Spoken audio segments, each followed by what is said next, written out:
Assalamualaikum fighters. So kita back to education. Macam mana saya dapat sell dan macam mana saya dapat sell round 1 dan round 2. Okay, jom kita top up ilmu sama-sama.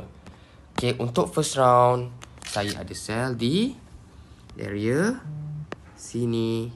Okay, tetapi persoalan dia kenapa dan macam mana.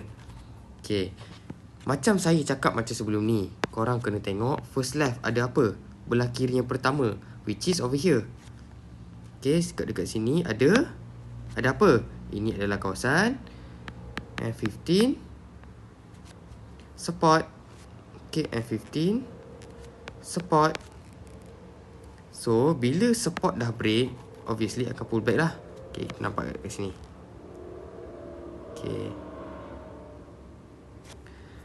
Okay, sini adalah kawasan F15. Saya tulis S je lah, okay? S sebagai support. Nampak tak? Sini kawasan pullback yang candle hitam ni. Okay, candle hitam ni adalah kawasan breakout sebab body dia close di bawah zone. So, bila dia datang balik masuk zone ini balik, selepas breakout itu adalah pullback. Maksudnya dekat mana? Dekat sini. Okay, selepas breakout tau. Okay, ni BO.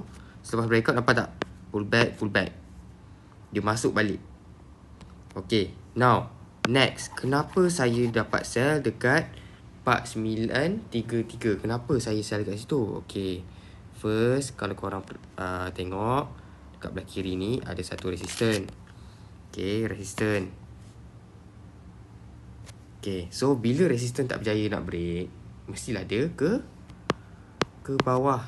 Tetapi dalam rejection kita ada dua type. Yang pertama adalah short. Yang kedua adalah long. Okay, dia boleh jadi antara satu, sama ada short atau long. Tetapi yang sekarang ni dia buat short. Dia buat sebagai short. Okay, faham semua? Simple saja. Okay, now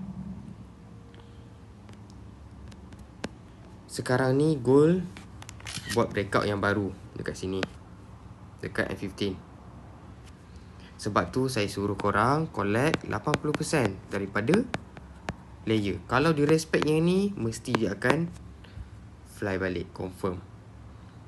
Okay, faham saya harap korang faham untuk hari ni. Moga bermanfaat untuk korang. Okay, Assalamualaikum.